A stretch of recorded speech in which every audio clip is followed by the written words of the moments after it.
Video பார்க்குற எல்லாருக்குமே வணக்கம். முழு உளுந்து வச்சு நல்ல ஹெல்த்தியாக ஒரு கஞ்சி செய்யலாம். இன்றைக்கி காலையில் பிரேக்ஃபாஸ்ட்டுக்கே இந்த கஞ்சி ரொம்ப நல்லாயிருக்கும்.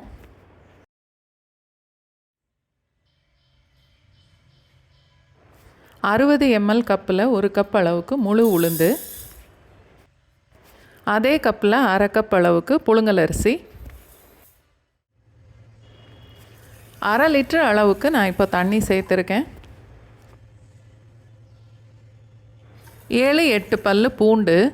இந்த பூண்டு ஆப்ஷனல் தான். இதுக்கு பதிலாக ஒரு கைப்பிடி அளவுக்கு முருங்கைப்பூ கிடச்சா கூட சேர்த்துக்கலாம்.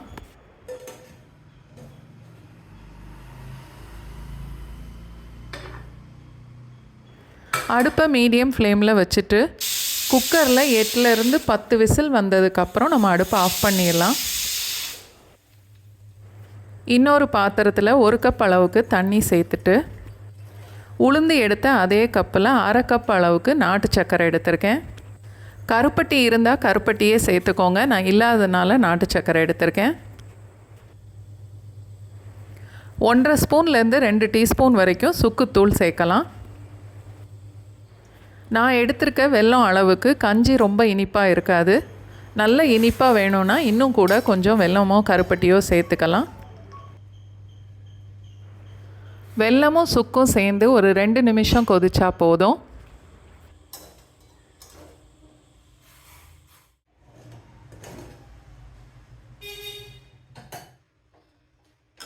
வேக வச்ச உளுந்து அரிசியை ஒரு குழிக்கரண்டி இல்லைன்னா மத்து வச்சு நல்லா மசிச்சு எடுத்துக்கணும்.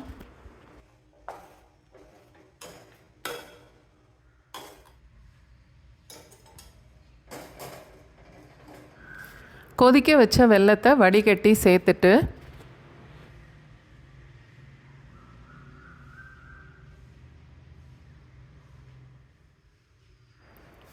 நான் 3/4 கப் அளவுக்கு மட்டும் பால் சேர்க்குறேன். டேஸ்ட் பண்ணி பார்த்துட்டு வேணும்னா இன்னும் கூட கொஞ்சம் பால் சேர்த்துக்கலாம். இன்றைக்கி எடுத்திருக்க உளுந்து அரிசி அளவுக்கு இந்த கஞ்சி 3 கப்பு வரைக்கும் இருக்கும். 1/4 டீஸ்பூன் உப்பு சேர்த்து நல்லா கலந்துட்டா கஞ்சி ரெடி ஆயிரும். கண்டிப்பாக ஒரு நாள் ட்ரை பண்ணி பாருங்கள்.